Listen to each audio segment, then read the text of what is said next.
what Kambo is and what an experience is like, and what was your experience like? Why did you make this commitment, or did the frog call you into this new commitment to sit in ceremony and to serve? I mean, I feel like it called me in when I was 15 watching National Geographic, being like, ooh, what's that?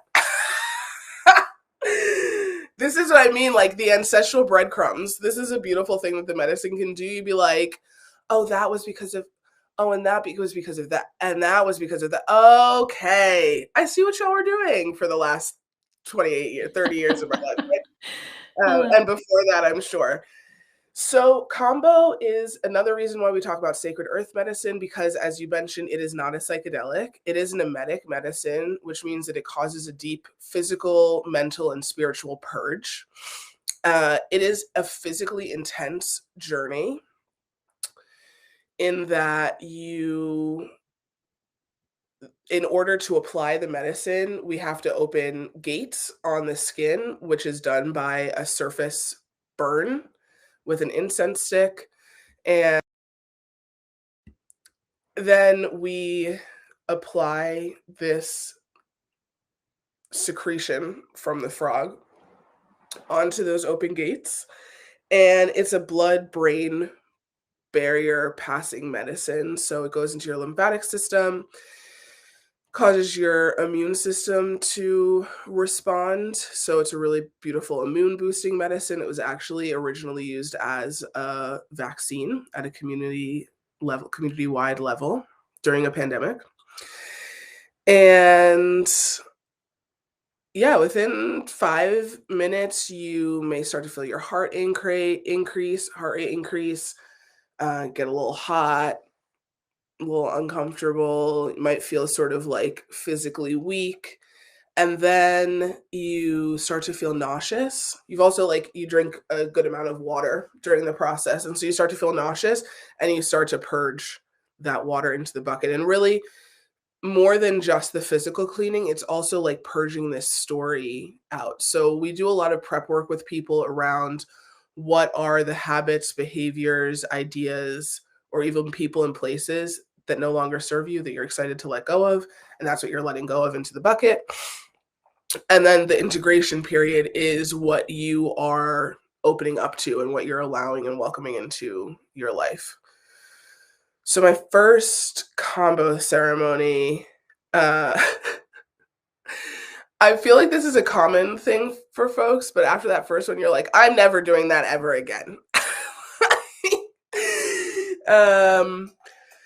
It was really helpful for me. So in the preparation, so after having my first conversation with Dre, I was like, great, I'm not ready for that. And I need to get on my practices so that I can actually, if I'm going to do something that is this challenging, I need to get myself in a place where I'm ready to receive it and actually use it to start transforming my life. And I wasn't in that place. So I scheduled a session, but for 3 months out from when we met.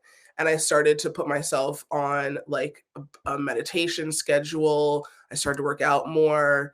I did a month-long dieta of no meat. So I did all plant-based for the month before I sat.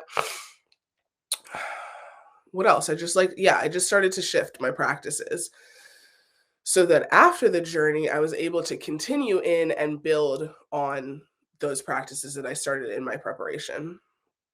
But yeah, my first ceremony,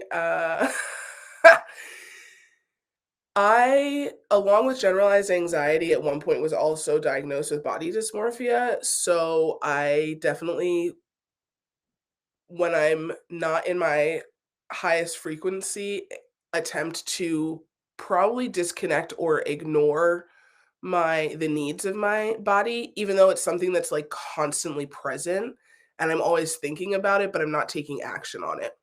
So for me, Kambo is really intense because it puts you straight in your body. There is no avoiding it. It is very body-based. It is very somatic. And it really started to open this door of repairing that relationship for me, because when I was done, I was like, oh, can I curse on this? I was like, oh shit. I just did this thing that was really fucking hard, really hard.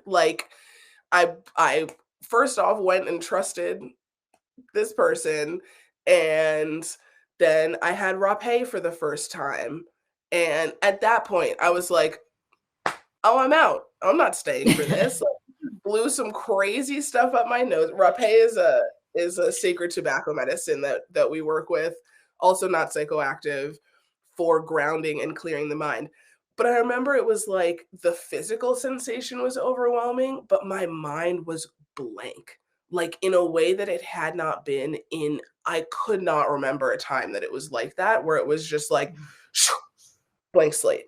Wow. And I still refer to rapé as my blank slate medicine because it just like it just quiets it down. So once I was able to like settle into that, but then the Sananga comes, which are these eye drops that we work with that sting very, very much. So then it's like you settle from the rapé a little bit, then the Sananga comes, then you got to drink all this water. Then they come and burn you and put this medicine on you, and you're hot and uncomfortable and all this stuff. So that happened, and I was really proud of myself.